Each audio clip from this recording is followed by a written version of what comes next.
For the folks who don't know me, my name's Danielle, and I am the outreach and volunteer coordinator for Northwest Veg. And if I had to sum Northwest Veg up for folks who don't know, I would say that Northwest Veg is an organization that serves many purposes, but a purpose like today, we want to create pop-up spaces and events where people can feel safe to celebrate and become educated in all things veg. So we certainly have talks with different medical professionals. We have craft things, we have things for kids and families, and then we also do food. And one of the things that I really like to emphasize on that is the celebrating and educating. Northwest Veg does a great job of really putting the focus on creating a space where you're excited to learn more. You feel like you can ask those questions that maybe you didn't know, and you don't feel like anyone's going to give you a wag of the finger, provided that you're, helping create a respectful space. But so that's what today is about. Today we're going to be doing a cooking demo, part 2 for our holiday meals. And I said a little bit about this in one of the previous cooking demos, but just for folks who weren't there, I got my background in sociology, and one of the things that you learn about in sociology is how deeply integrated food is with our cultural identities, and then ultimately our own identities, who we are today, where we've come from, and the things that we brought with us from where we came from. So when you think about any kind of major life event, sociology shows us that it doesn't matter what culture you come from, there is almost always a food married with that life event. It's something that helps us show this is a rite of passage, or perhaps this person is retiring, or perhaps this person is getting married, or it's a birthday. We have specific foods or food traditions that we associate with special times throughout our lives. And the holidays are no different. So it's really, to me, it's important for us to be able to do the work to bring some of those things that came with us in the past and help bring them with us today. We did a cookie demo last weekend where I demonstrated some sugar cookies that were the sugar cookies I grew up with. And my mom learned those from her home economics class in Kansas in the 50s from Sister Prudentia at her Catholic school.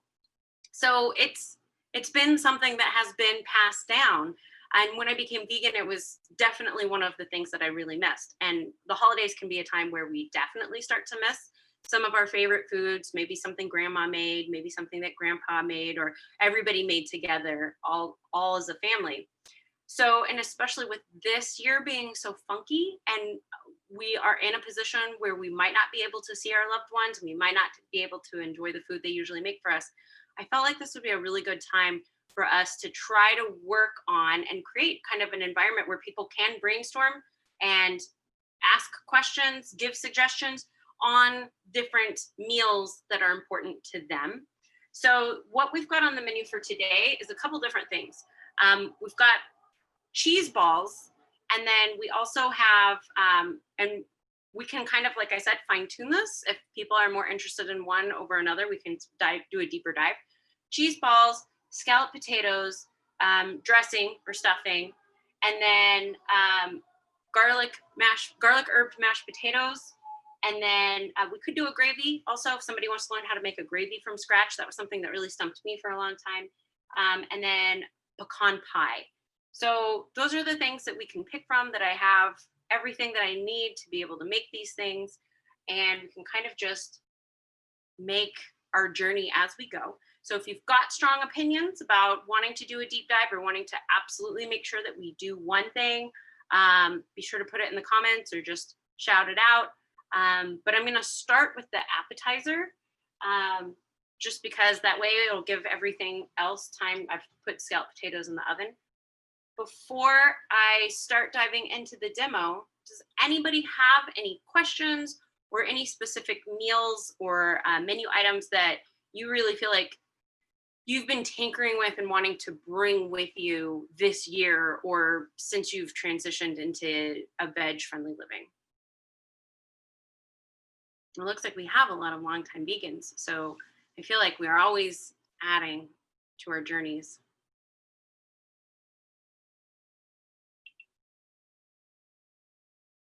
Well, if you think of anything, let me know. I'm gonna go ahead and get stuff out for the cheese balls. So cheese balls to me is not something I grew up with. When I was a kid, we didn't really do cheese balls on Christmas or Thanksgiving or anything like that. But I would say probably maybe the last 5 years when I was a vegetarian and before I became a vegan, my mom started to make cheese balls, and then I became vegan. And then every year I would come home and see these cheese balls that I couldn't make. And it always kind of bummed me out. So because everybody here so far seems to be a pretty veteran established vegan, I'm not going to spend a lot of time in the products because I think you guys know a lot. So for the cheese balls, with this recipe, you're going to want to use 1 packet of your preference of shredded cheese. So I'm going to be using BioLife. You want it to be mozzarella. If you were spicing it up and you were doing something that's not an Italian herb cheese, I think that you could probably do something with like cheddar cheese and bacon bits, or cheddar cheese and maybe some cayenne or taco seasoning and things like that. But for this Italian herb one, we're going to use mozzarella cheese. We can also use Dea. Now, traditionally, when I make this recipe, I use Tofurky cream cheese. And when we're making this, it's because that's a pretty firm cheese. It is important to get it out anywhere from 30 minutes to an hour before you use it. But my grocery store does not have Tofurky. So instead, I've got this cashew, chives, and garlic spread, which is super great. It's got a lot of flavoring in it already.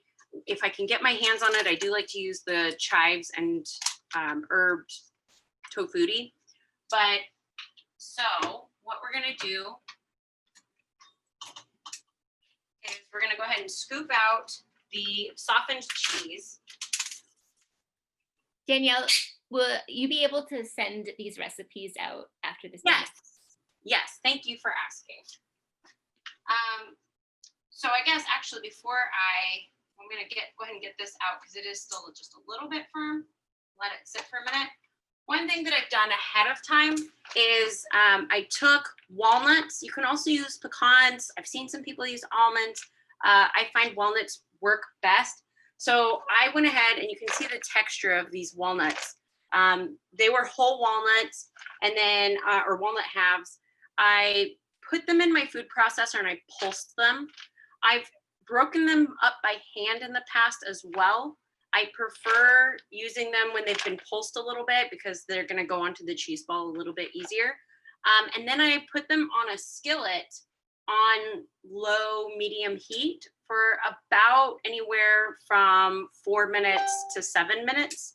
And the reason why we do that, and this is a preference, but when we toast nuts or when we put them over a skillet and we put them over heat, what we're doing is, for folks who are familiar with eating raw nuts, especially like a walnut, you know, they kind of have that soft texture. So when you bite into it, there's less crunch there and it has more of a give to it.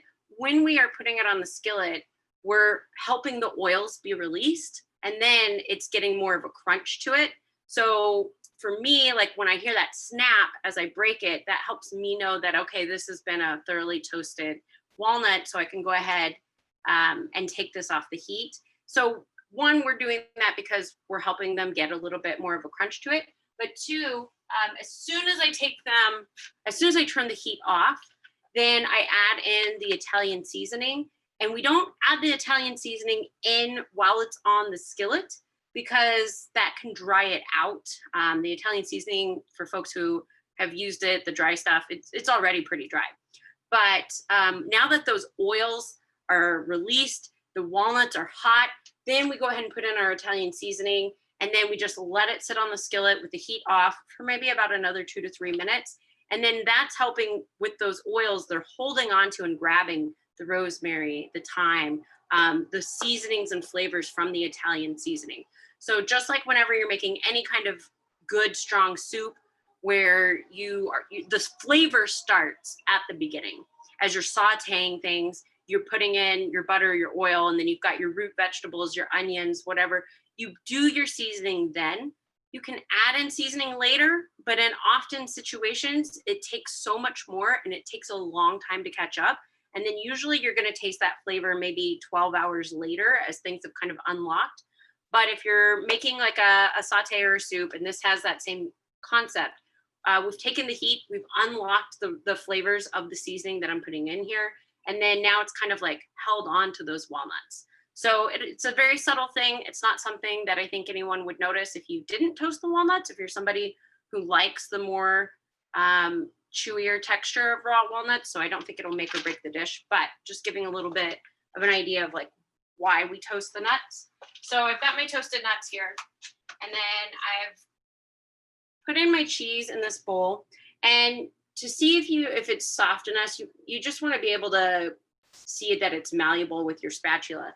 You don't want it to be turning into oil. A lot of vegan cheeses are oil-based, and it can be very hard to get them back into any kind of good shape if they melt too much. So you just want to make sure that it almost has like a Play-Doh texture. And then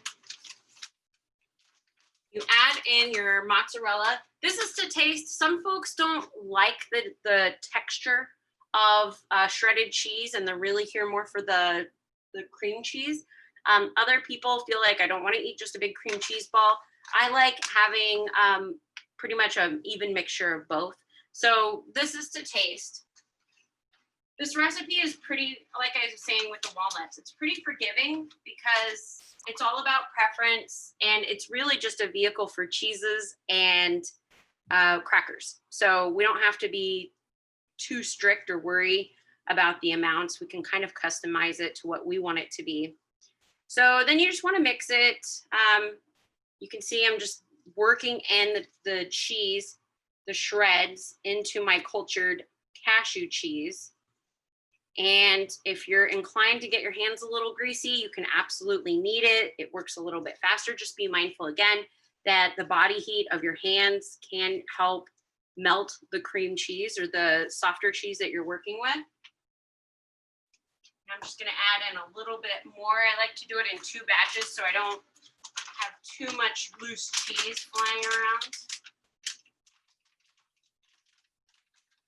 And these I would recommend putting in the fridge for at least 30 minutes. They're better if they can be in the fridge for about 2 hours after you make them.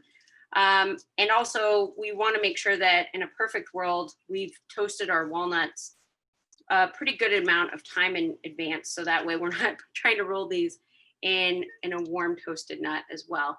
But so you can see now I've got like this nice mixture. It's completely combined here. So I'm going to go ahead and get a plate. Again, this is preference too. Some folks like a really big cheese ball. Other people like to have little small ones that you can put on a Ritz cracker. It's just what matters, what your preference is. So I usually go for a ball about this size, and then just drop them into the nuts and the seasoning and roll it around. And when I used hand crushed nuts, I found that it was harder to get even coverage. So when you pulse it in the food processor, it's nice because it gives you really small particulate, and then it also gives you kind of the bigger chunks. And if you did all small, I think that the texture would end up kind of becoming gummy. And if it's all big, it just kind of looks like white cheese with some clumps of nuts on there. But when we do a combo, you can see we have, it's kind of nice. It's coated with a little bit of the powder, plus we've got some of the walnut chunks for texture. And so you just do that and repeat. And then you can put them in the fridge for, like I said, ideally 2 hours. Put them onto a cracker and let folks help themselves. So these are really fun. And they last in the fridge for so long. I would recommend keeping them in an airtight container if you have anything fragrant in your refrigerator, because the cream cheese can absorb that. So if you have it sitting next to celery or banana bread or anything like that, that cream cheese can kind of hold on to that. And then you have like essence of banana bread cheese balls. But you can also make it ahead of time if you were for some reason wanting to like set this in the fridge for 20 minutes. You just want to make sure that this doesn't turn back into super hard cream cheese and then you're having to like chisel it out. That's going to make more work for you than you're going to want to deal with. But these are absolutely something that you can make the day before and then take over to someone's house one day when we're ever in a situation where we can ever go to other people's houses. So yeah, it's a great little appetizer.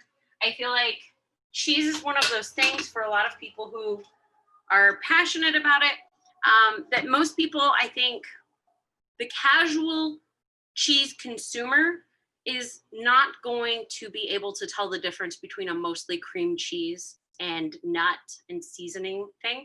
So I've had a lot of people who are pretty hardcore, rude omnivores be very happy eating these cheese balls. So I think they're a pretty good crowd pleaser if you're in a situation where you're trying to placate some picky people. So next, I want to show how to do stuffing / dressing. But while I'm getting that going, I would love to hear from folks on if they have a preference of hearing about scalloped potatoes or garlic herb mashed potatoes. I know I come from the Midwest, and so scalloped potatoes are one of the many casserole dishes that we do. So for me, scalloped potatoes were one of the number one things that I definitely wanted to modify so that I could bring it with me. But I haven't seen a lot of scalloped potatoes out here in the Pacific Northwest. So if folks are more of a garlic herb mashed potatoes and gravy, we can do that as well. But while you guys are giving those answers, I'm going to go ahead and dive into dressing. I'm definitely seeing votes for scalloped potatoes. Good, because I've got them in the oven. So, I mean, I was going to make both, and we can just have a potato fest for dinner tonight. But, okay, so for dressing, this is pretty similar. It's pretty easy to veganize. It's something that when I was growing up, we always did, what is the stovetop? We always did stovetop dressing. And so it was very intimidating for me coming from doing stovetop dressing to then having to try to figure out how to do dressing in a more traditional way and not really being able to feel confident that way.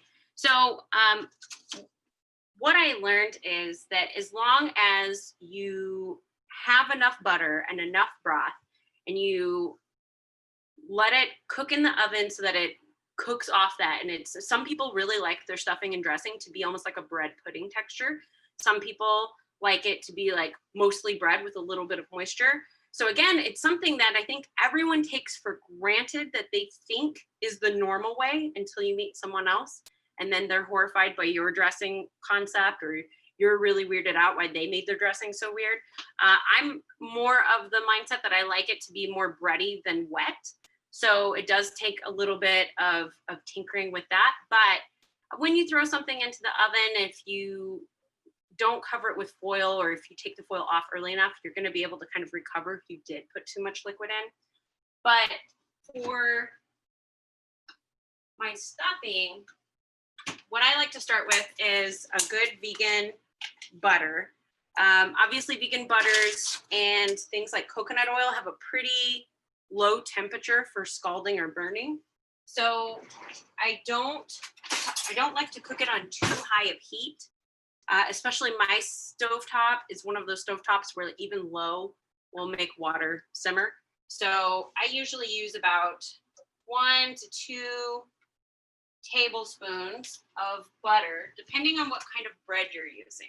The best thing about stuffing is that it's something that if you're using like a really thick French bread loaf that's really, it's day old, several days old, and you've gotten it really dry and those breadcrumbs, if you're going to be using something like that, you're going to want to use a little bit more butter and broth. But if you're using something like Mrs. Cubbinson, that's very fine, you're not going to be in a situation where you're going to have to worry about that as much. Because I am avoiding gluten right now, I have this vegan gluten-free cubed stuffing. And so that's why I put in a little bit extra butter, because I feel like that's extra moisture is going to be really important for helping penetrate this so that I'm not eating a pile of croutons. So I've got my butter in the skillet, and then I like apples. This is also great because I had an apple that wasn't in the best of shape. He was a little long hanging out on the countertop. So stuffing is great for that. So I just went ahead and cubed up my apple. Again, this is all about preference. My husband's somebody who likes bigger chunks of things on pizza toppings and in stuffing. I like it a little bit smaller. So I kind of compromised and made it in between. So with my skillet on medium heat, I'm gonna go ahead and put my apples in that butter mixture. And then I've also chopped up onion, and you want the onion to be somewhat comparable to the apple. Onion cooks so much faster. So you don't want the onion to start burning because your apple is still browning and caramelizing. So I tried to chop the onion pretty roughly. And then get that onto your skillet.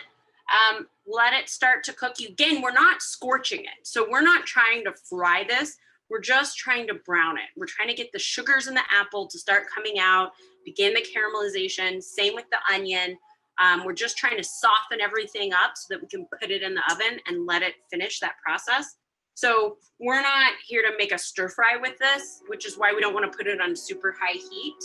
And then at the end, maybe like the last 2 minutes of this process is when I'm going to put on my Italian seasoning.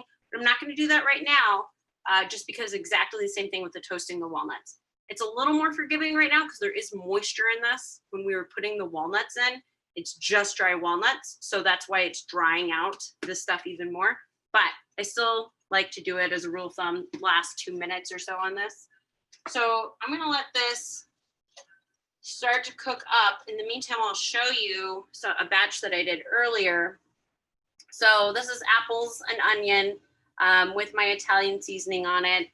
And then I also like to do cranberries. So the cranberries are one of the things that I really enjoy to add in. If you want something similar to the cranberries, but you feel like cranberries are so small, you can also do dried cherries are really good as well.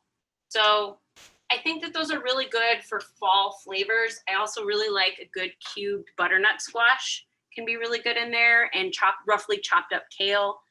So you can just kind of make it your own. I feel like I'm suspicious that everyone here already makes really amazing dressing. So I'm gonna go kind of quickly through this and get the dressing in the oven. I also sometimes do put walnuts in the dressing as well, just for, again, a little bit more mouthfeel. Just like a nice little added bit of nutrients with the walnuts. But if I'm using something that's a little bit hearty of a bread, I usually won't do that, just because I don't want the hearty bread to be competing with the walnuts. So I'm gonna go ahead and get some broth set aside. And I obviously use the nut chicken broth. It's one of my favorites. And I always make more broth than I'm going to use, just because then I've got it on hand. I don't have to worry about whether or not I need to make another cup. And more often than not, I find somewhere else to tuck it in. If I'm going to make the mashed potatoes, you can also put it in with your scalloped potatoes, things like that. So just get a nice hot cup of water. I don't know if you can hear, but everything's grilling up really nicely, but it's making the little snaps and pops and sizzles. But again, it's not doing a good hard fry. We're just unlocking all of those flavors. Cornbread stuffing is also really nice, but I do find that cornbread falls apart a little bit more. It's harder to have like that hearty loaf of bread. So you can kind of sometimes really struggle to get a good cornbread one that still has that bready feel. But if you're somebody who likes the bread pudding texture, then that can be a little bit more up your alley. So while this is all going, I'm going to go ahead and dive in to the scalloped potatoes as well, because we do make our own sauce for that. The scalloped potatoes that I am making right now are going to have a little bit more of a Whole Foods feel to them. So they're gluten-free. They're mostly allergen-free, which is really nice. If you've got somebody who does have, who's allergic to cornstarch and is allergic to gluten, I am using sweet potatoes. So that way it's something that some folks are a little bit more allergic or have higher inflammation reactions to white potatoes. So I'm using a sweet potato for the scalloped potatoes right now. And then I'm making my own cheese sauce. And then, and I'm also doing that without cashews in case someone has a nut allergy or anything like that. If you want to make it with cashews, you can absolutely do that. That's like a shortcut way to do this. But I'm going to show you how to do it with oats and kind of making your own oat cream. And then I'll talk about some of the pitfalls or concerns that you need to have while making your own oat cream. Stir this up a little bit. So for making scalloped potatoes in a Whole Foods based approach, what you're going to want to do is go ahead and get your oats. Let me go grab those and plug in my laptop.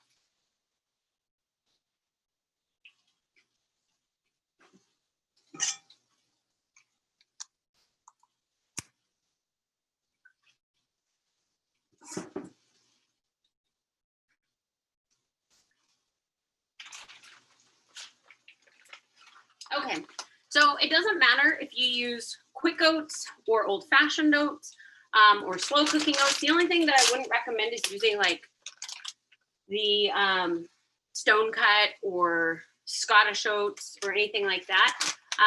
But I mean, a lot of you probably already know this, but the only difference between quick oats and old-fashioned oats is how finely cut the oats are. So since we're making a cream out of this, we don't really care. But if you were to use the stone ground oats that kind of look like little pellets, I think that that's going to be a little bit harder on your stomach. That definitely is not as processed as these guys are. So I've never made an oat cream with that stuff. I don't know what it would do to you if you did that. So stick to old-fashioned oats or quick oats. So also just as a quick side, I'm going to go ahead and turn the heat off of these guys. They're sweating. They're not browned, but everything is kind of releasing moisture and creating an aroma. So I'm going to go ahead and turn off the heat. I'm going to go ahead and put in my Italian seasoning here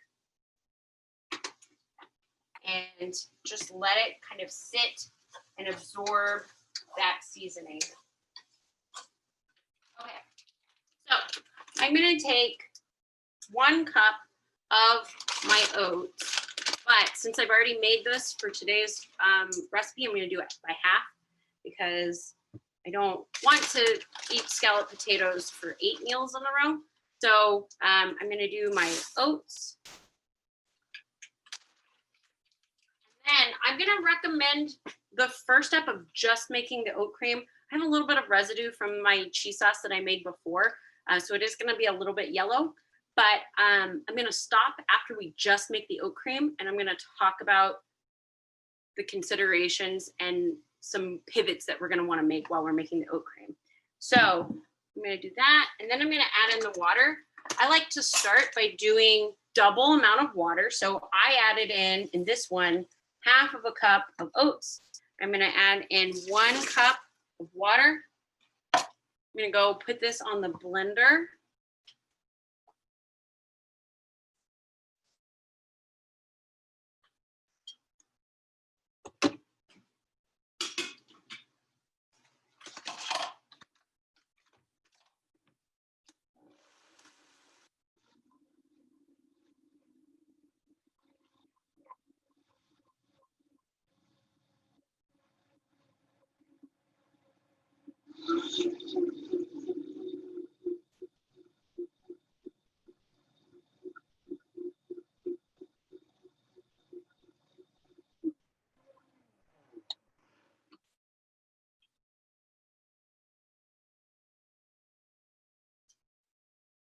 So here are some benefits for using an oat cream while you're making something like a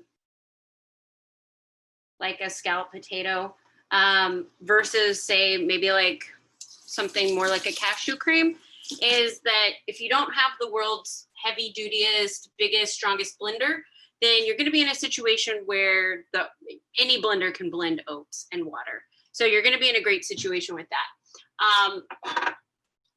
The other thing is if you were to do cashews and you don't have a heavy duty blender, I would recommend bringing water to a boil, putting your cashews in them, turning the heat off, and then letting them soak for 15 minutes. A lot of recipes will tell you and recommend that you have it sit overnight, and you can do that, but you can also kind of use that as a shortcut. I'm gonna pour this into a cup just so you can kind of see the texture, and we can talk about it a little bit. So it's light, it's foamy. We have a lot of air bubbles here. You can see it's pretty thin. It's got some legs on it. Most of it is air. So the first thing that I was noticing when I was making this was when I tasted it, it tastes like oatmeal. It tastes like I put oatmeal in the blender, but also instead of having that smooth creaminess that cashew cream has, when I put cashews and water in, and it has a velvety creaminess to it, this tasted somehow like liquids filled with hundreds of thousands of little particles of dust particles of oats, which it is. So there's a couple of things. If you made this overnight and you let it soak, it's going to be very, very different. So that would go a long way. If you wanted to be super patient, make this ahead of time. Keep it on hand just for adding into any soups or anything that you're making cream. It will calm down. Those particles that you taste when you put it on your tongue and you feel like you can feel somehow this is wet and gritty at the same time. When I started this, I blended it for a solid 5 minutes in a Vitamix, and it still had a bad mouthfeel. It also still had that oatmeal flavor to it. So those are the two things that we're trying to overcome with this.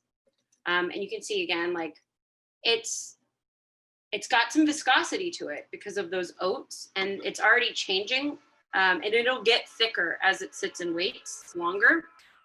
But let me rinse this out so we can use it for the next one. So those are the two things I'm trying to overcome immediately when I am using oats. This is a step. Just wait for the longest train horn ever.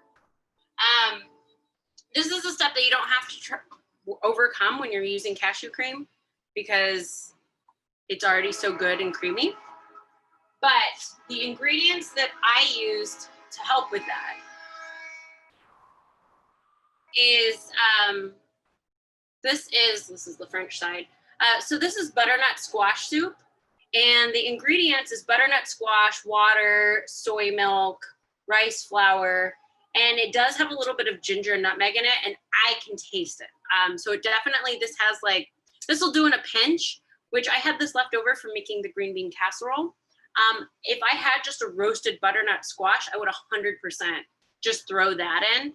And I think that would be absolutely fine. I could cube it up, I could saute it, I could use some of it in my dressing, and then I could put the rest of it in this.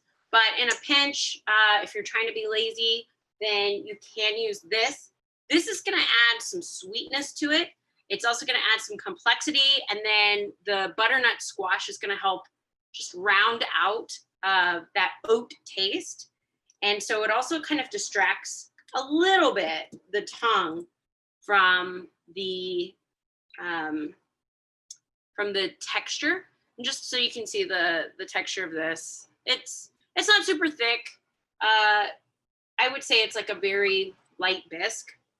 So I use just about, if I was making an entire batch of this for scalloped potatoes, I would use probably half a cup. And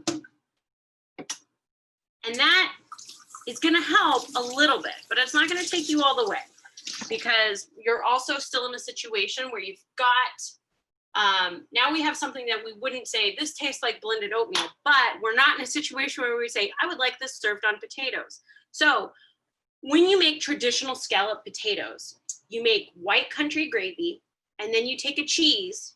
In Kansas, we would take Velveeta, just the cheapest cheese.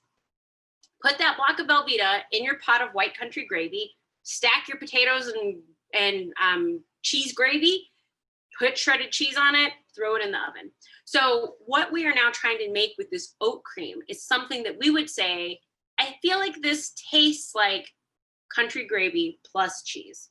So that's tough because we're not in a situation then where we can add in a lot of seasonings and different flavors, because country gravy, this isn't sausage gravy. This isn't something that we can hide with. It's just a good, simple, clean country gravy. So I do like to use some nooch. So I usually use about 3 tablespoons of nooch or nutritional yeast. That goes a little bit into adding that cheesy bit. If you want it to have a really dark golden flavor or appearance, you can always put in a little bit of turmeric.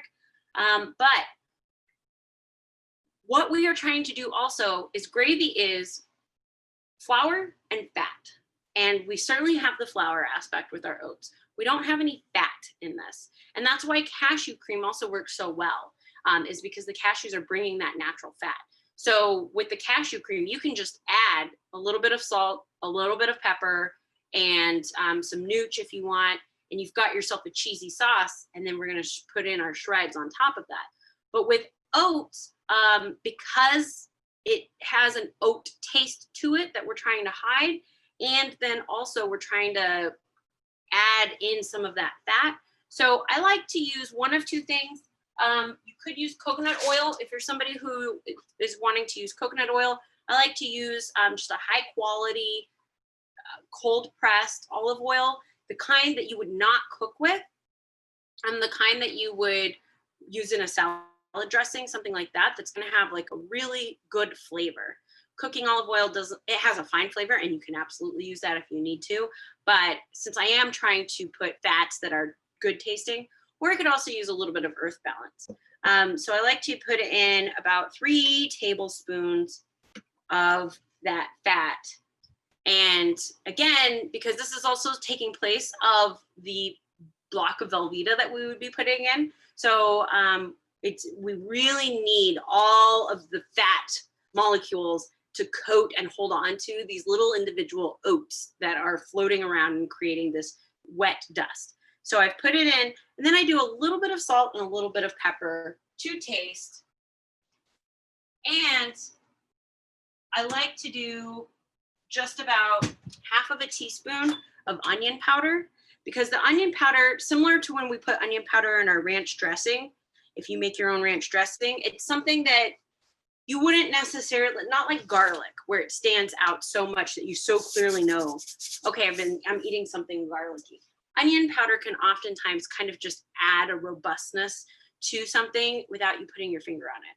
So I'm gonna go ahead and blend this again, and then I'll show you what our sauce looks like.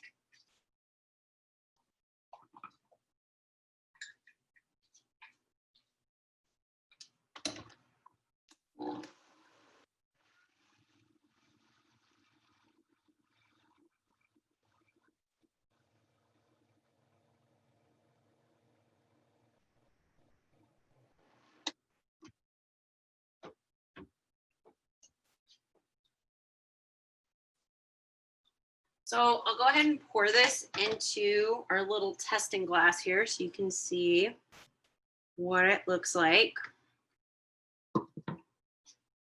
So we're pretty good on color, I would say. It's kind of getting washed out here, but I would say that this has like a Dijon mustard kind of yellow to it. Again, if you feel inclined, you can put a little bit of turmeric in there, and that works out great. Flavor-wise, I can definitely, excuse me, pepper. I can definitely taste the nutmeg and cinnamon that's in this, which is why, again, I would say if I wasn't making this with sweet potato and I wanted to have it be a traditional kind of sharp cheddar American white potato motif, I probably would have just gotten a whole squash, and then I would use that. But I think that if I put in a little bit more onion powder, it's going to balance this out.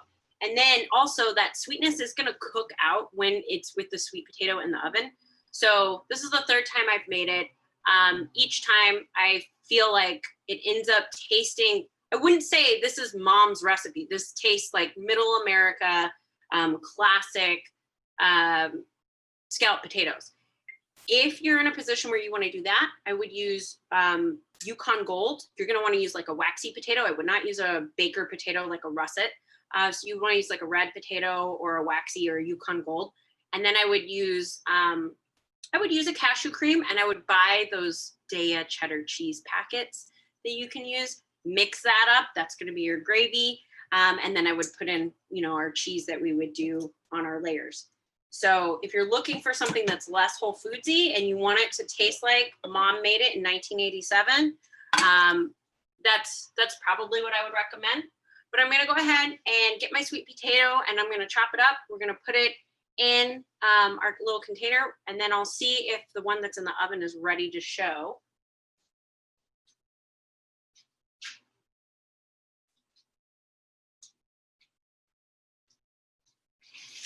So if you've ever made anything with sweet potatoes, you probably know they cook so much faster than the traditional potatoes do.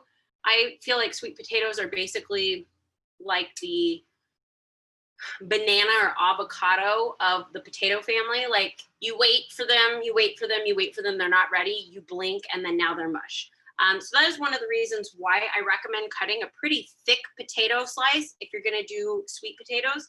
If you're going to do a standard potato, that's more your preference then. Like if you want to do a thin sliced, and almost have them have that like Hasselback look to them, that's up to you. If you want it to be a thicker, chunkier kind of casserole look, that's up to you. But for sweet potatoes, when I've made it with sweet potato, I did it thinner traditionally, like how I was used to doing it with a normal potato, like a waxy potato. And these just disintegrated by the time the dish was actually cooked through. So cooking them about this thick really helped make that so that you still have the texture of a potato with the dish. And then, let's see. One of the things we always want to do when we're making scalloped potatoes is we want to pour our sauce. Look at that, that's a good texture. It's not too runny. It's got that viscosity to it. So you want to do just a light layer on the bottom because that's going to keep your potatoes from sticking. And then I like to cut or break this size of potato in half. I feel like it's a bit oppressive for somebody working their way through to have one big chunk. So I like to cut them in half, and then it's basically like lasagna at this point. And we're gonna go ahead and you stack your potatoes in there. And then every layer that you do, and if you've got space, like I'll show you right now, I've got space. Then I'm gonna break these up. You don't wanna do it too much because your small bits are gonna cook faster than your big bits. But I can probably cut these in half and fit them in my little corners here. And again, similar to lasagna, like we wanna make sure we're using up our real estate as best as we can.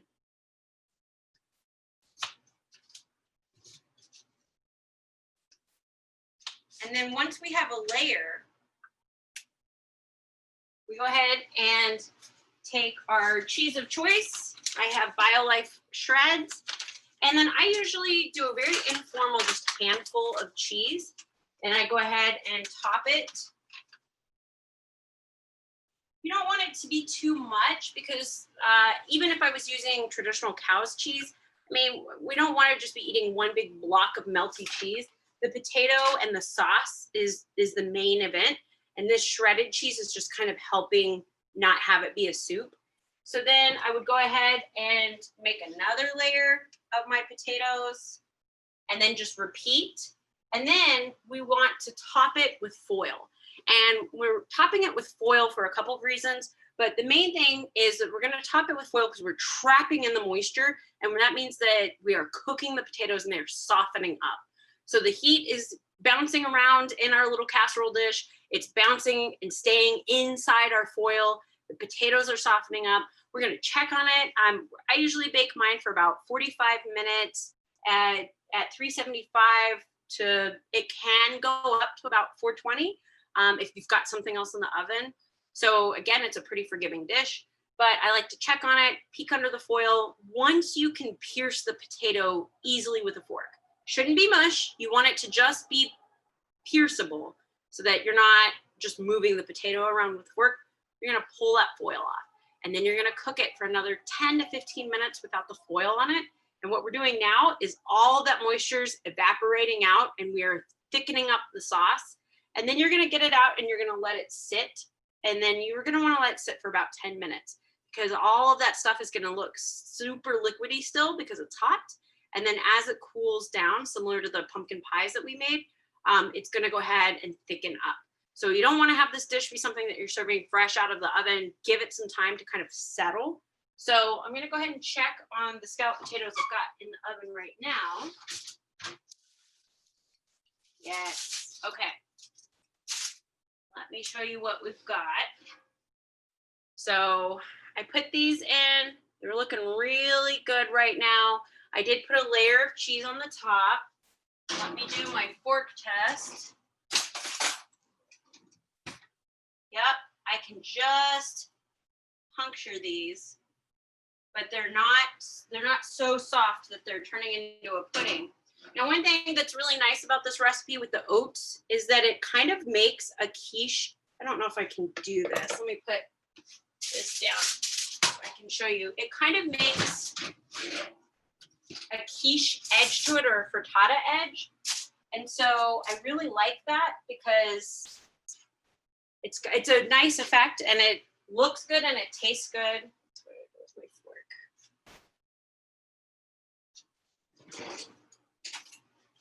So let's see if I can bring this up here and not get it all steamy on the camera.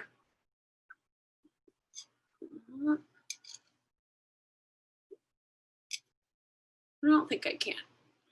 But we've got like a, ooh, yeah, this side's pretty good. It's got a nice, like, I could actually almost, it's like a pie. So it's got like a crust to it. And that, I think, is something that doesn't happen when you use the cashew cream. It seems to mostly do the most of that when I use the oats. So I'm not sure why. I'm not sure if it's because I'm using, like, I don't know if the fattiness in the nut would prohibit that. And the fact that we're using something that's almost a flour that we've made a cream with, if that's why it's like creating that seal, but it makes it look very pretty. It's got a very good presentation. It tastes good. So you can also see the change in this sauce is it's thickening up. And if you were to just go ahead and I like to save anything that I have left over for this. And then you can just turn it into like a cream of broccoli dish, anything like that, anything that you need something that's got a little bit of cheese to it. It's handy. And I usually end up with like an awkward amount left over of it. So I'm gonna let the scalloped potatoes sit. They're in the oven. They're gonna finish their cycle. They're gonna cook for like another 10 minutes with the foil off. Does anybody have any questions about that while we put our dressing in the oven? How many people here make scalloped potatoes or are used to eat scalloped potatoes for their holiday meals?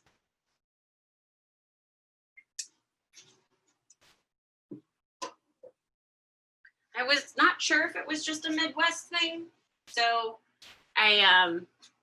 Nancy doesn't. I mean, I know the Midwest is, we're crazy about our casseroles. So it's such a common place to have, you know, an excuse to have some kind of new dish that's basically some kind of cheese and potato. Oh, and in Montana, yeah. I think they just taste to me like grandma's house. So I'm gonna go ahead and assemble our dressing. I went ahead and sprayed a little bit of oil. Haven't made them vegan. Looking forward to this. Yay! Yeah, I insisted on making them. Probably like the second Christmas that I became vegan. And the cheese technology has come a long way. So I'm not trying to make a yellow silken tofu blend with a little bit of nooch. So I think between that spectrum of like, if you're trying to make it and you want to have a whole foods approach and you're using like oats and you're being allergen friendly, but if you're trying to make something that someone's going to be like, I had no idea this was vegan, this tastes just like cheese, gravy, and potatoes, I would go the route of cashews or oat, whichever one you want, and the Daiya cheese pouches. But you know, you can tinker anywhere in between that you want. So for these, I went ahead and sprayed this so that way our dressing doesn't get stuck on the bottom. I'm gonna go ahead and add my dressing cubes here. I'm just gonna put them in the skillet that I sauteed my onions. You can also put celery in dressing. I'm not a big fan of celery, so I try to avoid it whenever possible. But I know some folks really feel like you're not really having dressing if you're not having it with celery. And then I'm going to start out using about 1.5 cups of my broth that I made. And I'm just going to toss everything in that. I also did not cook my cranberries with the onions and the apples just because they're already dried. And so I don't want to add too much heat to them because we're not going to be rehydrating them by cooking them over the stovetop and then putting them in broth and cooking them some more. And I don't want things to get too bitter. So I just go ahead and leave that be. And I add them in at the very end as I'm mixing stuff right now. So we toss everything and we make sure, you can see here, nothing's looking soggy. This is really hearty bread. So it's so crunchy and dry that it's gonna just take that broth that I put in with it and run with it. Now, if when I peek in on it, everything is drying out and it's starting to look like one big leathery loaf, I can add in a little bit of the additional broth if I need to. But I'll go ahead and put this in my bowl.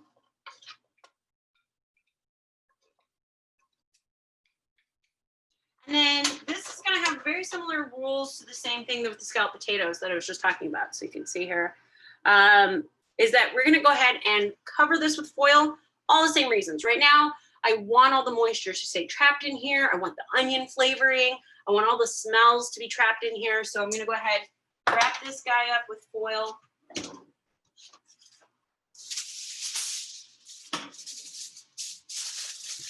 And if you're doing a kind of dressing, even if you did something with a smaller, finer breadcrumb like Mrs. Covenson's, you might want to check on that a little bit more.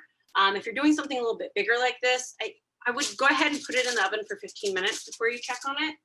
And then you can kind of stir it up and see what it looks like. The dressing is also very versatile. So if you're making a green bean casserole or you've got another dish in there that needs oven time, you can throw it in anywhere from 350 to probably 415, 420. Just as long as you check on it and you stir it if needed, if it's starting to cook too much on the bottom. But the foil should be helping kind of even out the temperature of that. So, does anyone have any questions about the scalloped potatoes, the cheese balls, or the dressing before we dive into the rest of it?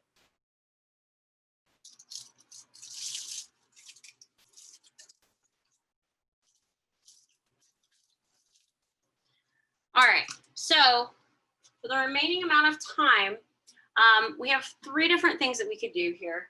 we can do a pecan pie recipe. This is an old-fashioned pecan pie recipe, also from my mom's home ec class in the 50s.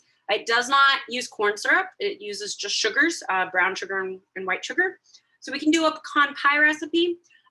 We can do garlic mashed potatoes, garlic herb mashed potatoes and gravy. And or we can also do a review and discussion of pros and cons and tips for these two kinds of meats. We have the Fieldroast on crout, and we have the Tofurky ham roast. So if anybody's not familiar with these or wanted to kind of like learn a little bit more about them, or hear tips or pitfalls to avoid on those, that's what we can talk about for those. So if anybody has any strong feelings on any one of those three, let me know. I'm gonna go ahead and go get the plate that I put the roast on while you guys are contemplating.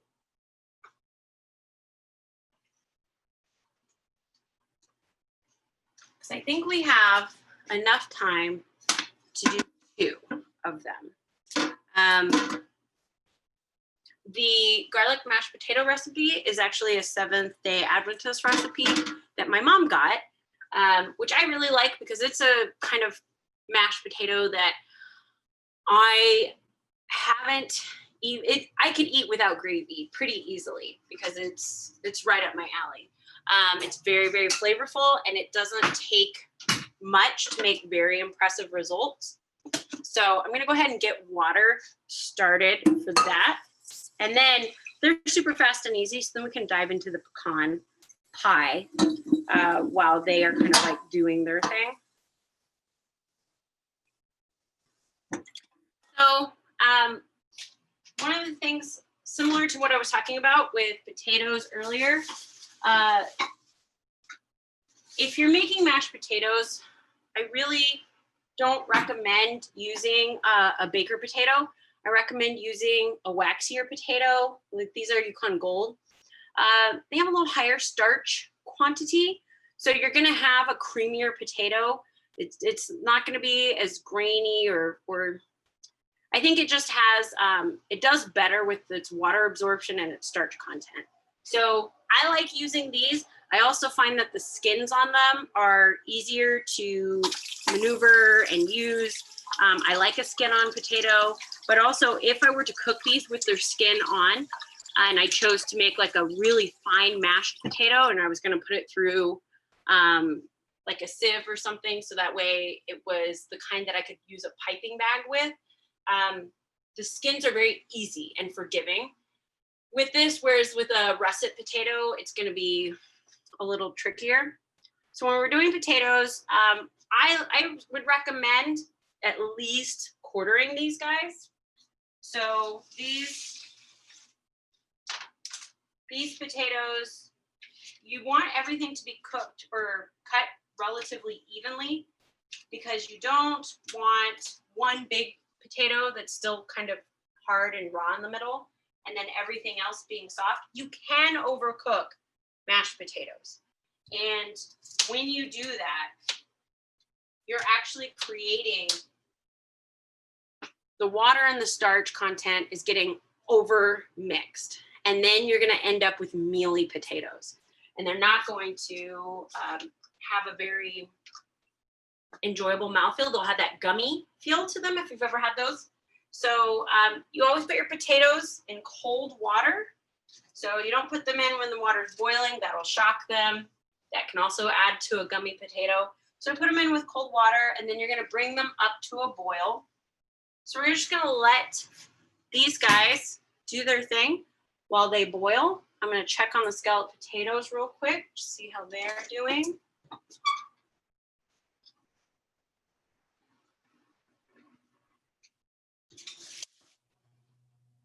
Yeah, these guys are done.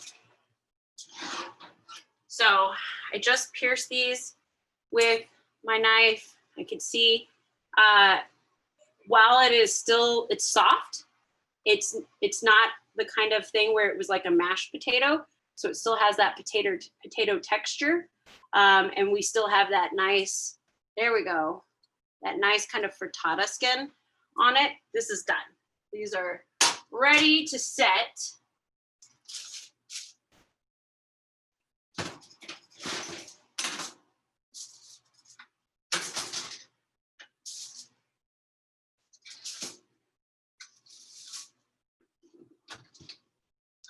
So we'll go ahead and leave the dressing in there. While that is cooking, I want to go ahead and show you the two different proteins that we were wanting to have a discussion about today. The first one is the Fieldroast on kraut. I don't know if anybody here has made this. This product came out about 10 years ago. There's also the Fieldroast Celebration Roast, which is just like a naked field roast, has a little bit of the filling in the middle, similar to what we were talking about last time with the Tofurky. But this is the on kraut, and I'll show you, I only made half of it, but I'll show you, this is what it ends up looking like. And there we go. This is kind of a little darker than it would normally be because it was cooked in half. So normally this would be, it browns quite aggressively on the bottom. So that is one thing that you have to watch for. If anybody in here in the chat has eaten this before or has any questions, let me know. But I would say that for this kind of protein for a holiday meal, I think it's very novel. I think that it is like, it can be very crowd pleasing.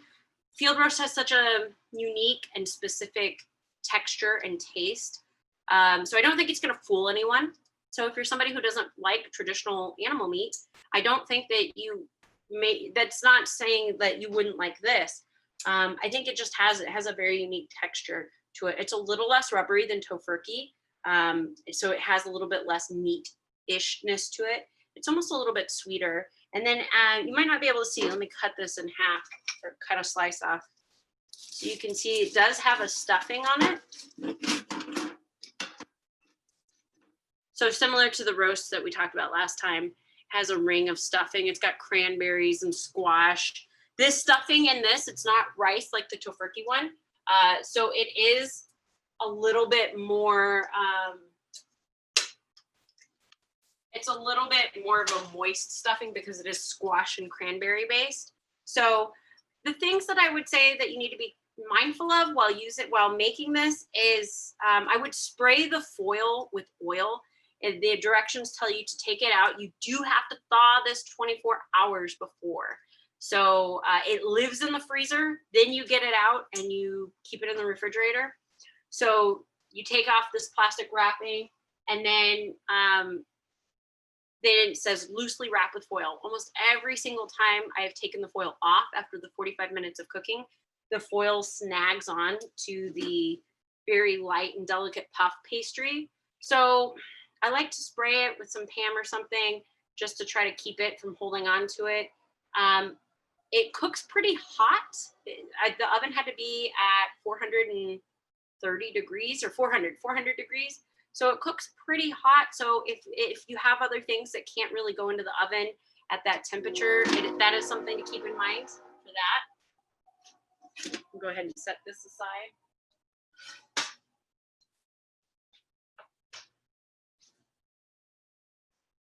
So the other thing that I wanted to show you this time was this is the Tofurky ham. I went ahead and cut it in half. So you can see this guy has no stuffing in the middle, just a solid kind of little ham loaf.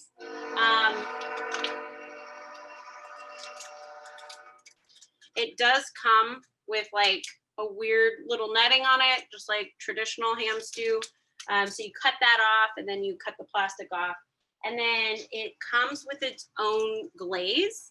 And it's kind of like hops and barley glaze. It's very sweet. I have found that this ham loaf in general, it's one of my favorites because if you have leftovers, it's a very convincing ham. And it's just super easy to use for other things. You can make a hash with it in the morning. You can go ahead and chop it up and make a ham sandwich with it. So it's very versatile, whereas a lot of the other roasts that we've talked about in this series have mostly been like, it's supposed to be an entree protein. But I make collard greens with this ham. It's got a really great smoky ham flavor. So it also, you can keep it in the fridge, so you don't have to leave it in the freezer. You can keep it in the fridge, so you don't have to worry about defrosting it. It doesn't take up very much space, which I really like, and there's nothing super tricky about cooking it. It's pretty forgiving. So if you're in the mood for ham, or if you like that kind of product, I find the texture is really, really good too. The texture that works for ham is not necessarily the texture that works for turkey. So I prefer the Tofurky ham roast than I do the Tofurky roast. Just my preference though. So if anybody has any questions about the proteins, just feel free to throw a question in the chat.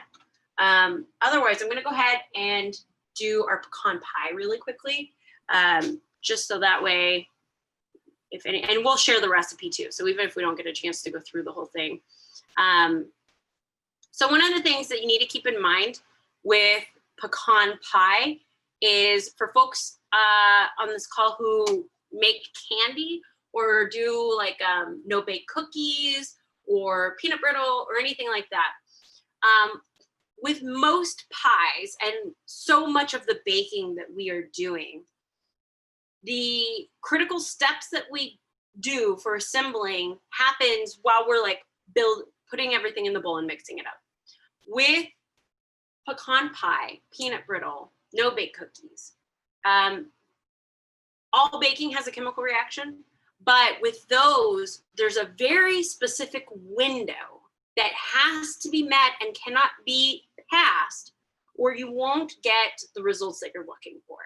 So for instance, with no-bake cookies and peanut brittle both, and some peanut butter cookies, depending on the content of the peanut butter that's in there in the flour, there's a chemical reaction that is happening where something is happening, it reaches this heat level, and it has to stay at that heat level for this amount of time, and then it solidifies, and then it turns into like this marvelous dessert that you're very, very excited about. If it were to be at a higher temperature for a less amount of time, or a higher temperature for the same amount of time, or a lower temperature, it's not gonna work. You're gonna end up with some kind of like peanut brittle sludge or no-bake cookie goop. So in this instance, it's like a potion that we're making. So it has to be pretty exact. So that can be tricky. You have to do a little bit of troubleshooting. We are lucky in the fact that we're not dealing with eggs. So we aren't in a situation where we have to worry about like how vigorously we mix things, because if you're making it with traditional eggs, you would need to worry about like, did I over mix this recipe? But we're not. So we can mix this recipe to our heart's desire. We can't over mix it, which is nice. But so we're going to, I used just a traditional pie crust, but one thing that I would recommend that I have learned the hard way, the 3 times that I've made this pie, is that I've made it since I've been veganizing it, so this is just a traditional pie crust. And when I put this in my traditional pie crust, my pecan pie boils over. And so I forget every single time, and my oven gets very grumpy about it. So the best results is if you make it in a deep dish pie.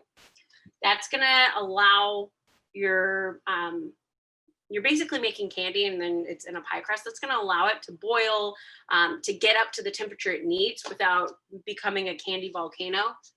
Can you put the camera a little low? I can't see the ingredients. It is very hard to understand. Absolutely.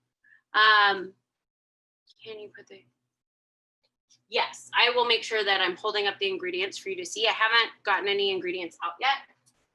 But so deep dish pie, that's gonna be your pie crust that you're gonna have the best results with. So for this, since we're not using corn syrup, you're gonna have 2 separate bowls.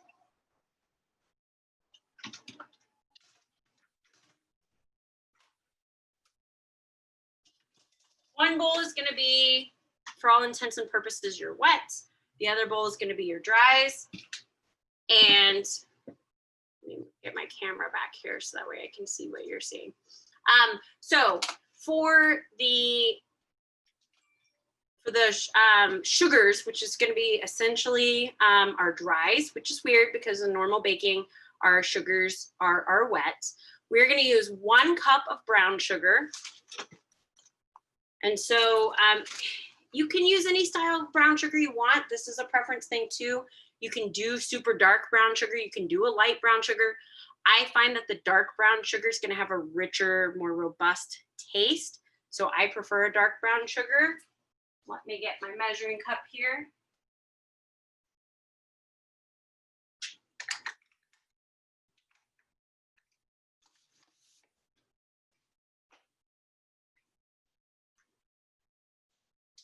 So we're going to do 1 cup of brown sugar. And then with brown sugar and some flour to some degree also, for this recipe, and I would just say as a rule of thumb, it's a pet peeve of mine when recipes don't tell you if we're doing a firm packed brown sugar or if it's soft packed. So the amount of brown sugar that you can get in a cup is so different if you're packing it down or if you're leaving it fluffed. So a rule of thumb that I suggest is if it doesn't tell you, go with soft packed, because for the vast majority of baking, sugar is less sugar is better because it's not great for stability. Like it's not there to help hold up the stability that your egg replacer is doing in your flour, but just to show you like how much more space we could have if I hard packed in this. Like I could easily put in at least 4 more tablespoons or spoonfuls of this in. And so I don't want to use too much sugar. It's better to use too little sugar if you weren't sure. So don't use a full packed in cup, just use it light. And then we're gonna use 1/2 cup of white sugar. You can also use coconut sugar for this. You can use any of the sugar replacements that you are comfortable with. That's absolutely fine. It doesn't have to be the traditional most white sugar. So I've got my 1/2 cup measurement here of white sugar, and then 1 tablespoon of all-purpose flour. So I went ahead and the previous pie that I made was in a gluten-free crust, which is why I couldn't find it in deep dish. So I made it with gluten-free flour, just Bob's Red Mill gluten-free flour.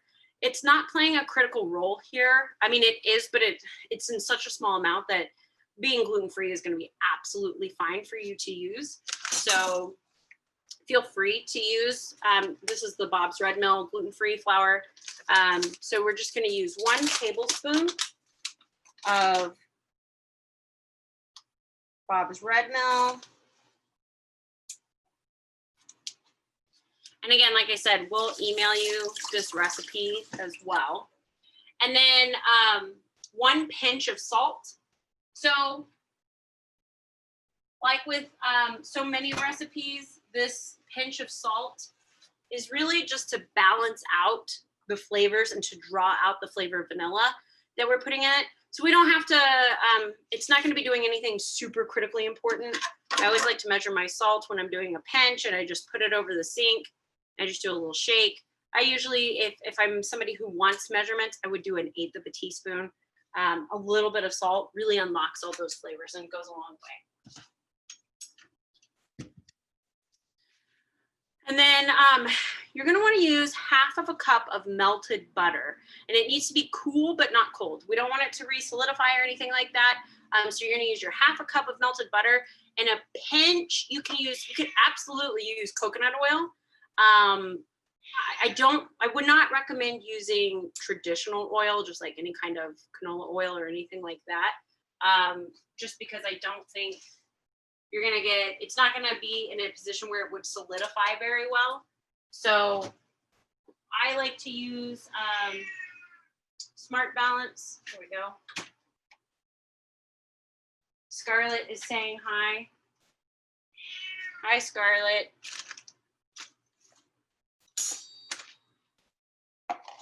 So I'm gonna put in my half of a cup, and I'm just gonna microwave it and then let it set aside. And you can microwave this and let it sit for, this butter cools down, the Smart Balance that I use, it cools down pretty quickly, and it has such a low melting point that you don't have to worry about getting it so hot that it's gonna take forever to cool back down. If for some reason you're in a hurry and you really, really need to get it, like that was 12 seconds and it's already liquidy. It's also not hot to the touch. If you were in a hurry, I would pour this into a fresh, cold bowl from your drawer, from your cabinet. That increased surface area is going to help it cool down. The coldness of the porcelain of the fresh bowl will help it cool down. But we're lucky that vegan butter options melt so easily because it doesn't really have any issues with that. So I'm going to put the butter in my wet bowl.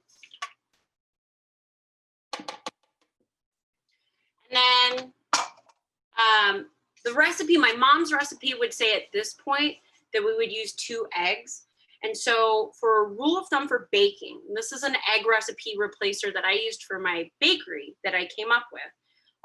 1 egg equals half of a teaspoon of agar powder, half of a tablespoon of flaxseed, and 3 tablespoons of whatever plant milk you want to use. That equals 1 egg. And if you use that in almost any baking that isn't like a souffle or some kind of egg-based cooking, like where the feature is eggs, it's going to do great for you.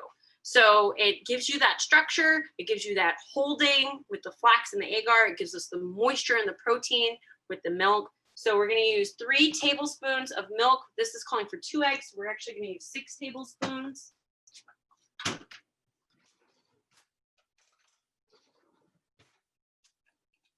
And we're putting that in the wets as well. So this is just soy milk.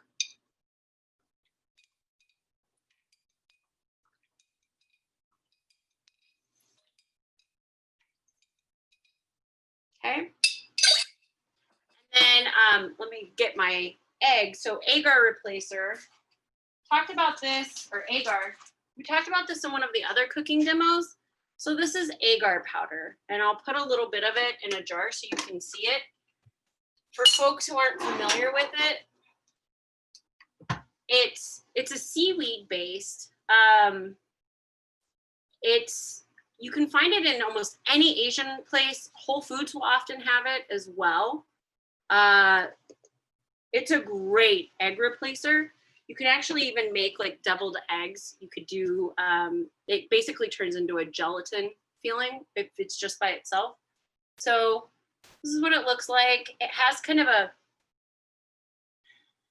it's almost it just has like a musty smell to it, I would say, or dusty. So we're gonna use, because we're replacing 2 eggs, we're gonna use 1 full teaspoon for that. I'm gonna put that in my dries. And if you make this and you feel like it's a little too runny, or you're somebody who feels like my oven and my candy, I don't have a candy timer, things have just not been coming out as firm as I would like, you can add in a little bit extra agar powder, and you can add in a little bit extra flaxseed, and that will kind of help you out because agar powder solidifies things so nicely. We don't want to use too much of it because nobody wants a pecan jello cake. So we're not going to go overboard with it, but you could use another half a teaspoon for that. If you're somebody who really feels like this just isn't working out, because I don't have a candy thermometer, or I don't have an oven thermometer, which is also really important when you're making something that has to have precision.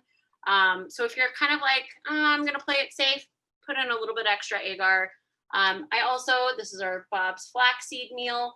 The meal is really important. We talked about this for the green bean casserole. You don't want just whole green bean, or you don't want just whole flax seeds. You want to do the ground, and I'll show you what this looks like for folks who aren't familiar with it.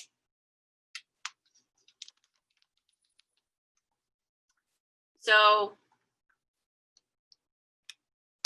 it just looks like a brown grain almost, like just a brown powder.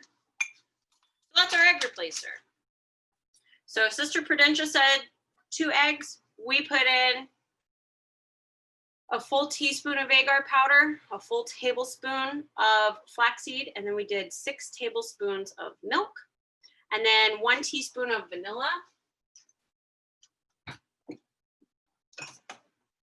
You can also use almond extract if you like as well. I'm using vanilla.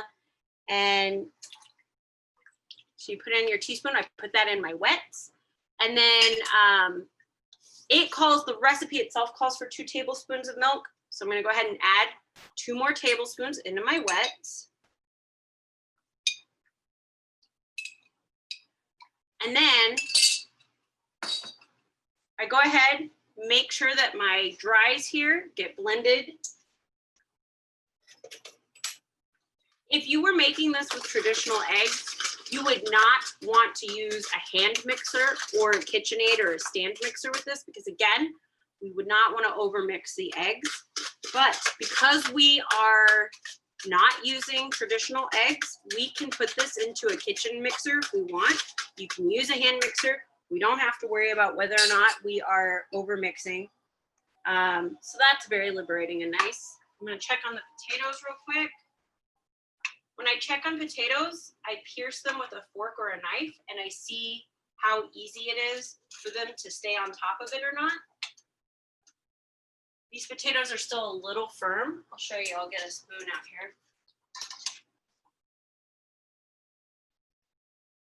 So this potato, when I pierce it, it still wants to stay on. So that's a little firm for making my mashed potatoes. So I'm going to let them continue to boil. And then we're going to take our wets, add them to our dries. Like I said, you can mix this however you want. You also don't have to worry about getting it overwhelmingly mixed. We just need to make sure it's distributed evenly.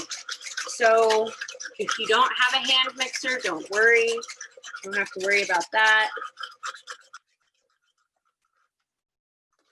So I'm going to get a spoon to show you what this is looking like.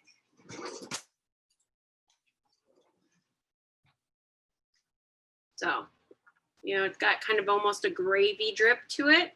You can still see my granules of sugar. It's got a very granular look to it. That's fine. You just want to make sure you don't see any butter clumps or anything like that. And then you go ahead and get your pecans.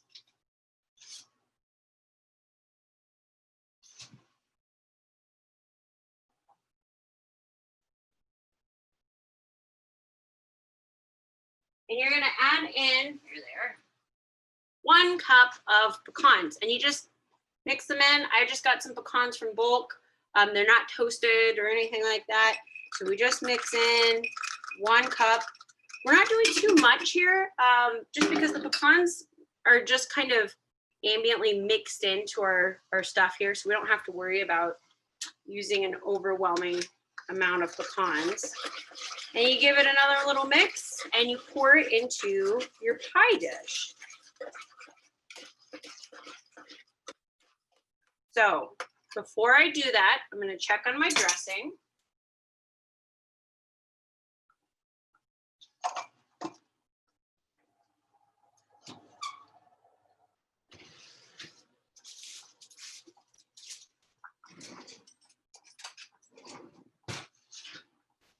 I'm going to go ahead and bring this up here for us to take a look at. So when I fluff it with my fork, I can see it's got like a nice crisp top, but when I stick my fork down underneath, everything is still really soft. I am seeing some of this bread is getting like very nice and soft, but it's not turning into a pudding. So I would say this is probably just the right amount of broth. If I added more, it would just sink down and turn this bottom layer into more of a broth. If I want, or if I'm worried about this burning, I can spritz it with some olive oil, keep the foil on it. So I'm gonna go ahead and put it back in.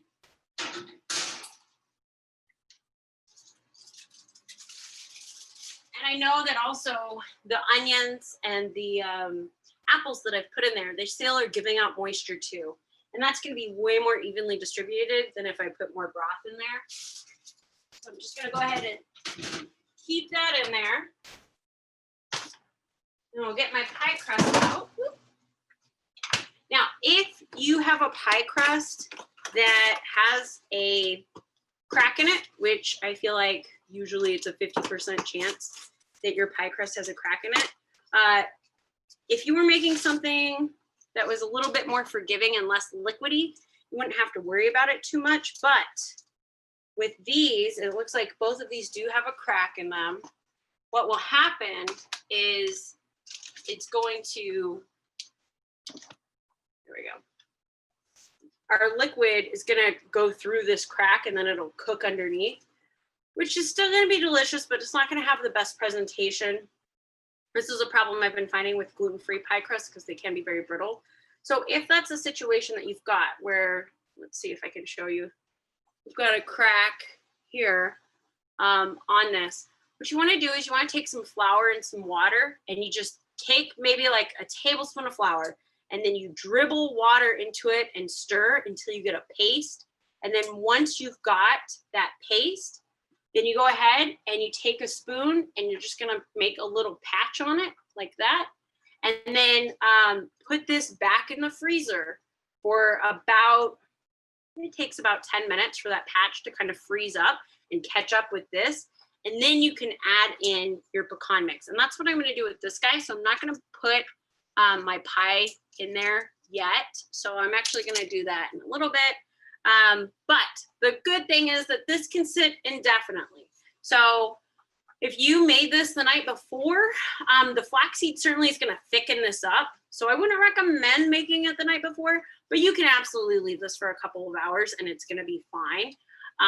And so if you are patching up your stuff and then you end up kind of forgetting about it and you come back, then absolutely don't worry. You can go ahead and pour this into your pie, throw it into the oven. So I will show you my pie that I made earlier. So you can see here, because the brittleness of the gluten-free crust, I've got this candy caramelization here.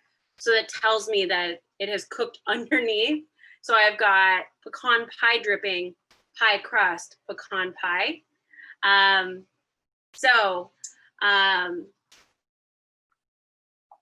feel like this is still gonna be delicious, but it's not ideal. The other thing that I would say is if you get your pie out and it is still liquidy, that's okay. It should still be liquidy when you get it out. It shouldn't be sloshy, kind of like our pumpkin pie. And I use a candy thermometer. I want to see that my temperature for my candy thermometer gets up to 200, then I take it out. Because if it's under 200, it's not gonna set. If it boils and boils and boils and I forget about it, it's gonna go past that. And then you actually could end up maybe with like a peanut brittle. Like it would be a different kind of, your chemistry would have been different. So a candy thermometer is really important if you're planning on making a good pecan pie. And then I would also say, give this a day to set, because even right now, like it certainly is solid, like it's not dripping or anything like that. If I were to use a spoon on it, I would see that it's still setting a little bit. So if I were to cut this slice out, I think it would kind of still relax a little. But if you are in a situation where you don't have a candy thermometer, you don't have a thermometer for your oven, you've put in a little bit of extra flaxseed and agar, you were worried about whether or not this is gonna set, and you get it out and it's like super sloshy and you let it set for, let's say 15 minutes. You should start to see it turning into its more solid form at around 15 minutes. And it's still pretty liquidy. My advice to you is I would sprinkle a little bit of flaxseed onto the top. That flaxseed is gonna soak up the extra liquid and it's gonna help create additional structure. So that's like, can be your little ace up the sleeve. And I would also say, put that bad boy on ice cream. Just take your pecan pie failure and make it into the most delicious ice cream topping you ever saw. So, but this pie did set, so I'm pretty happy with that. I just have to wrestle it out of its pie tin now because it did boil over. But I think with the deep dish, that's not gonna be as much of a problem. I know we're running a little bit over, so does anybody have any questions? I see that Houdini was very excited about the egg replacers. So that makes me very happy that Houdini is a big fan of agar powder and flaxseed. I'm gonna go ahead and do a quick thing about the potatoes because they're just gonna take like maybe 60 seconds to put together and then we'll be done. So I'm gonna check my potatoes again, see if they are sticking. This guy's sticking, so he's a little firm, but I think overall it's feeling good. So I'll move this out of the way here. I'm gonna take this and I'm gonna drain the potatoes, but I don't wanna drain all of the water. I want to leave, I would say, a quarter of a cup, depending on how many potatoes. I only boiled 2 potatoes. But I want to drain, I want to keep, I don't know if it'll show up. I've got about a quarter of a cup of water in there. I want to keep that hot water in here. Because we're using the hot water instead of additional fats, like a lot of whipped cream or a lot of mashed potato recipes will have like milk and butter and all these other things in there. We're going to use the hot water to our advantage. And then we're also going to use, where did I put my broth? We're also going to use broth. So the broth is going to add a really deep, complex, savory aspect to this, which is going to be really nice and is how you can end up having this without gravy. And so you just toss your broth cube in here. And then you use your Italian seasoning to taste. I would say start with, for 2 potatoes, I would start with maybe like a tablespoon. I'm just gonna give it a little shake. And then you wanna add garlic if you're somebody who's into garlic. There's a couple of different options. I really like these dehydrated garlic crystals. They pack a lot of punch. They make things very garlicky. You can keep them in a jar, they stay good forever. Or you can use garlic paste. So just add in garlic to taste as well. And that hot water is important for all of this. And then for creaminess, if you're somebody who is not worried about kind of having a whole foods aspect, you're gonna wanna give about a tablespoon of veganaise, which does have a little bit of that oil and that fat in it, but we've already done such a good job of not using the milk and the butter on top of that. So this is optional if you want, but you add in a tablespoon of that. And I feel like you're just gonna get a little bit more mileage than you normally would for that. And then we're gonna mash it up. And that hot water is releasing that broth. It's also helping with the garlic granules that I put in there. And then it is also helping with the Italian seasoning. And we're just gonna keep mashing. And again, now if you overboiled your potatoes, they're gonna be grainy. They're gonna have kind of a mealy, unsatisfying texture to them. If you find that you need more moisture, you can do a couple of different things. You can add hot water. It needs to be hot. If you add any liquids to your mashed potatoes, it should be hot. Heat up that milk before you add it. Heat up that butter before you add it. Don't ever add cold stuff into that because that's gonna create a gumminess because you have this hot starch and then you have the cold water and it's gonna lock it up and it actually starts to make kind of a binding. So you don't want that to happen. So potatoes need to be eased into life. They need a hot bath. So I need a little bit of extra water here for my guy. So I'm heating it up and I'll just add in water as I need it. or you could add in more mayo if that was something that you needed. Just make sure that your broth cube had everything that it needed to get mixed up. You don't want anybody to get a bite of broth cube. I'll go ahead and get these out, put it on a little plate for you to see what we're looking at here.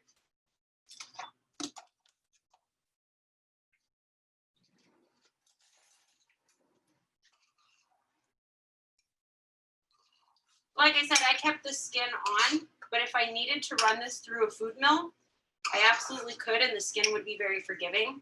And I wouldn't feel like I lost a lot of it. So I really like that. And this is the kind of potato too, where if I added more moisture to it, I could put it through a food mill, and I could have this be the kind that I would use a piping bag for, which I think the russet potato would not hold up to as well. But so this is our garlic mashed potato. It's got that savory saltiness with the broth, smoothed out with a little bit of that vegan mayo and the fat really helping it. And then we've got the garlic and the Italian seasonings. So we've got a little bit of that rosemary and sage and thyme. I'm a sucker for gravy, but these are the kinds of mashed potatoes that I can absolutely just eat without gravy. So if I'm feeling lazy and I don't want to make my homemade gravy, this is the mashed potato I would go with. So I'll definitely make sure to add that into our recipe list as well. Does anybody have any questions before we go? Yay, I'm super glad. Thanks everyone for attending. If you have any questions, if you find yourself trying to make something and you get stumped, or my recipes leave you with like, what did she mean by this? Absolutely feel free to contact me, Danielle, DANIELLE, at nwveg.org. So yay, I'm really excited. I hope everybody has a wonderful holiday, and I hope everyone is able to have a meaningful connection with their loved ones and with the food that they love having in their life. Just as a quick note also before everybody leaves, we do have a wonderful opportunity with a gift for folks who are looking for something that's very veg positive, celebrates veg positive thinking. We have on Crate Joy a gift that you can give to any youngsters in your life. It comes with a stuffed animal, and then they get a letter and activities and crafts every 2 weeks. So it goes to help support Northwest Veg, as well as it goes to help support awareness and increasing people's knowledge about the sanctuaries and the important work they do. So check it out on Crate Joy, and we will talk to you later. Thank you.